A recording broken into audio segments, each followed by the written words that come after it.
I got a legend of MMA here, Quinton Rampage Jackson, ahead of UFL 6, which takes place on Friday. Rampage, what's going on, man?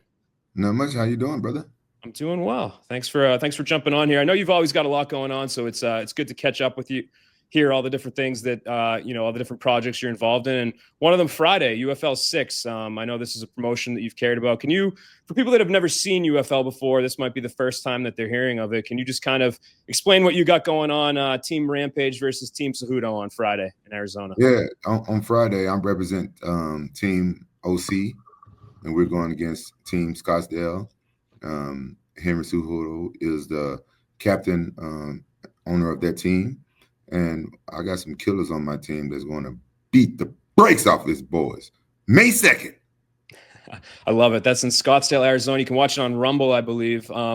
What's the relationship like with Henry? Should we expect some fun banter here? Do you like his he's always been the king of cringe as a guy that's promoted fights and I think is one of the funnier MMA fighters in UFC history yourself. What do you think of Henry and kind of what's your relationship like with him? I actually like Henry. Henry and I are buddies, but we're very competitive against each other. And he has told me several times that he was going to wipe the floor with me and rub it in my face. And I was like, bro, that sounds kind of sus. And so I don't want none of that to happen, especially from a little hobbit. So I got to make sure that my team wins. Yeah, and last time I think we talked before you had coached against Frank Mir, right? That was the last UFL head-to-head that you did? No, that was Henry Cejudo versus Frank Mir's team. Gotcha. Wasn't there one in Memphis that you went up against them? No, or was that not a team battle? We went to Memphis, but that wasn't a team aspect. Gotcha. Yeah, I think that was before the last time we spoke. But yeah, UFL holding a couple events a year. The fights have always been great. Some notable names, some rising prospects. So definitely can't beat free fights to stream online too. So Friday, everybody tuning into that. We talked about kind of the selling, right? You were always great at promoting fights. Henry's good at it. Who in today's day and age do you enjoy the most? Is there anybody you get a real kick out of in terms of the fight promoting side? Oh yeah, Joaquin Besides Buckley. Derek Lewis. Joaquin Buckley's great. Yeah, he's great. Joaquin Buckley's great at selling fights. No one is better than Conor McGregor at selling fights, but he hasn't fought in a while. Who else is great and out there selling fights right now? Well, yeah, I don't know who else is great. Those two for sure. Yeah. Derek Lewis is the one that comes to mind currently for me as the reigning funny, humorous sort of promoter. So Joaquin Buckley's a good shout though. Derek Lewis is very entertaining and stuff, but I never seen his like pre-fight stuff. I never seen him. Cause I see Joaquin Buckley, I see him posting and stuff like that. Yeah. And I never see Derek Lewis pre-fight stuff. I always see his interviews afterwards, and that guy's hilarious. I would love to meet him. Being in the portion of your career that you're in right now as a legend, as somebody that still wants to compete, how hard is it to find fights? Like, do you get a lot of offers for people that are able to give you something that's at least interesting, or is it tough in your position, being the star that you are? Well, honestly, the UFC painted a picture that I retired years ago before I even went to Bellator. So, unfortunately, not a lot of MMA fans watch Bellator because I fought for years after I left the UFC. So most fans thought I retired years ago. So I haven't been getting offered many fights. I got offers here and there, but it's not the type of money that I normally make, which is fine because I'm not saying that I'm not trying to act stuck up here and there, but it's just like I have a certain worth. Like, I'm gonna sell tickets, so you're gonna want what you want. Unfortunately, the boxing world kind of assumed that no MMA fighters make money. Which is not true. Like, the top guys, we do make a pretty good living and have a pretty good purse. So I don't think I'm gonna say any names, but they I'm not gonna say no names, but one of my coaches got an offer from some pretty higher ups out there internationally, and they had no idea that they was way off on a fight person. They wanted me to be like their front person of their new boxing show league or whatever. Mm-hmm. And as soon as I heard the purse, I was like, no, I don't even get out of bed for that. Yeah. So it's like, oh, whatever. Yeah, is the enjoyment like if would you still want to do it? Is it just about, you know, at this point in time, like making some good money, or do you still enjoy it? Like, was that something No, you would love to do again? no, it's not for me. It's not about making money, but at the end of the day, I just know what value that I bring. But honestly, my last fight was so terrible that it's almost like that. I should take a fight for any amount of money just to show people, you know what I'm saying? Like, oh yeah, I was unhealthy for my last fight. This is even though I'm, 5 years older than last time, 6 years older than the last time I fought. This is this is what you can expect from me. But at the same time, training camps are harder when you're older and you like have like stuff going on like podcasts and Mm. other stuff I was doing, and you know, th- it might just be one last boxing match for me. And do I want to just give it away for free, or do I want to make a bag on my way out? It's like one of those questions. Who knows? I'm not, asking for the world here, but I know when I fight, it's going to be a entertaining fight, no matter what. Whether I win or lose, it's going to be an entertaining fight. Yeah, and you mentioned there boxing you think's the way to go. I'd assume No, given your style. no, I just want to box because I've done wrestling, I've done jujitsu, and I've done Muay Thai fights, kickboxing fights. But my last art that I never done was boxing. So I, it's just like a thing for me that I just have to do all of my arts just one time of fighting all of the arts that I know because I'm a mixed martial artist. Yeah, no, complete the grand slam there. You mentioned that you're in a lot better shape than you were the last time that you competed. How are you feeling after like doing this for so many years? I mean, we saw, you know, recently with the UFC's lawsuit that went on, like some of these fighters that you hear stories of them being really banged up and hurt after they're done their career. So for you, a guy that had so many fights, you know, traded so many punches throughout the years, physically you're still feeling pretty good at 47, I believe. What the I didn't fuck? I'm 46, motherfucker. close. Yeah. I was hoping I didn't oversell you, but I guess I No, didn't. no, Yeah. I will be 47 this year. So yeah, you're correct. Um, but brother, I've been going to Colombia and hitting up the guys at Bio Accelerator. I feel great. I've been getting stem Yeah. cells. I've been doing that every now and then. I feel great. I feel like honestly, I feel like I could do a full MMA camp. I could do an MMA fight if I really wanted to. But I want to do a boxing match. Yeah. Well, I'm happy to hear that.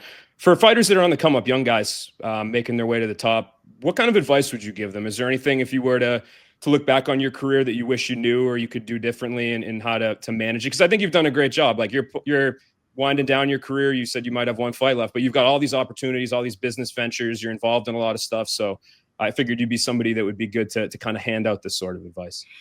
Yeah, invest your money wisely. Take care of your body right away. If you get a little injury or something from training, fighting, or something like that, don't be the tough guy. Take care of your injuries right away. Treat your body well. Stay away from drugs. Cardio is key. Cardio is number one. Do your sprints on the weekends. Do train like your life depend on it, and wear condoms. Yeah, do that. Wear condoms. Don't get women pregnant. The more famous you get, the more clout chasers you're gonna have trying to get your DNA. Learn from all of my mistakes. You know what I'm saying? I got a lot of mistakes to tell you about. Be careful who you let manage you. Like get a third party attorney to read your contracts. I actually wrote a book about it, and I'm editing the book right now.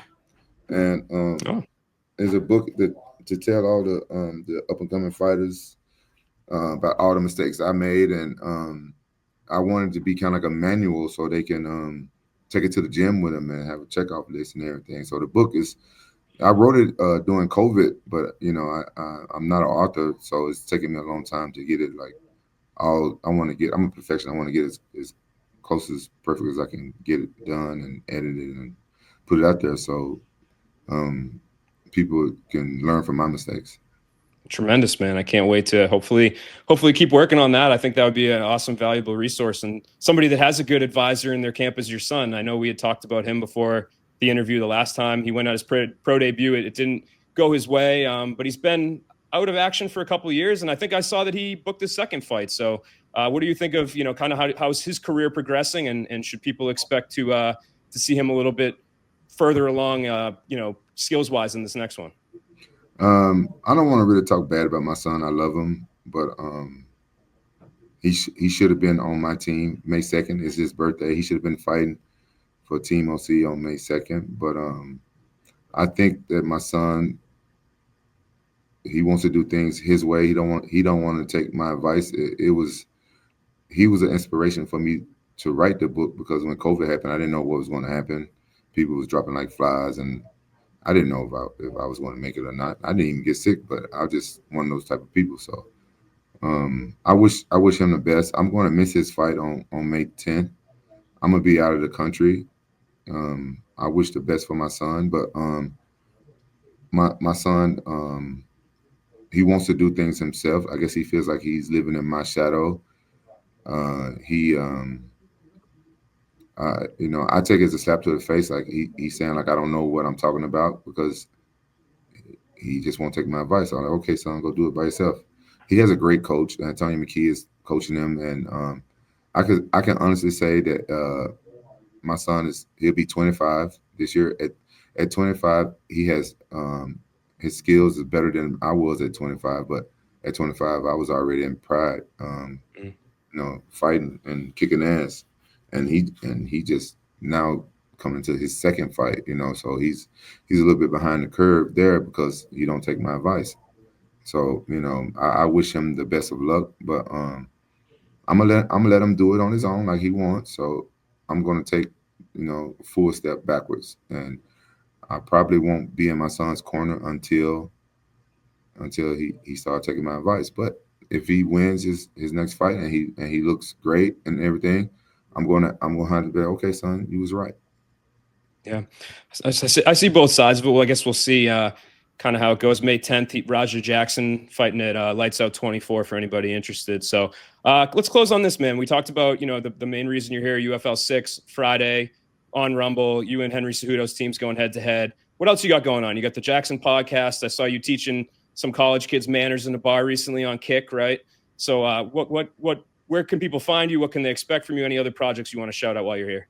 Yeah, you guys know I do the Jackson podcast, and now I'm live streaming on Kick.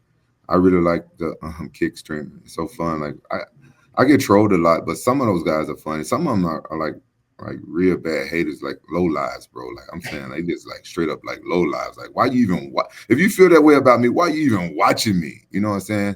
But it's pretty fun. I got a lot of fun stuff planned there. I'm producing my first movie. We're getting ready to do that. It's a story that I created. I had a great author write me a script, and I'm going to invite a lot of the MMA world to act in this movie and stuff like that. And then after this movie, I'm going to be producing my own TV series. So fighters who, when they retire from fighting and stuff like that, if they like acting, they can have a spot on my series. I'm going to offer it to all the fighters that want to be a part of it. If they don't, it's no hard feelings, but they want to continue like earning a living and having fun, like how I like to live my life.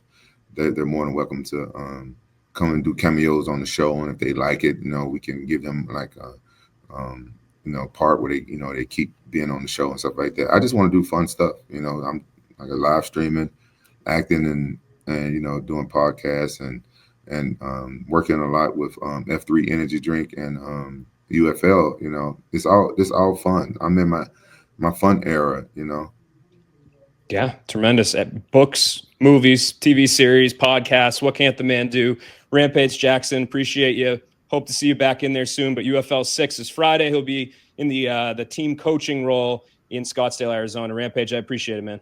No problem. Friday is live on Vice TV and Rumble. It's free MMA for you guys. Check it out, 6:30 p.m.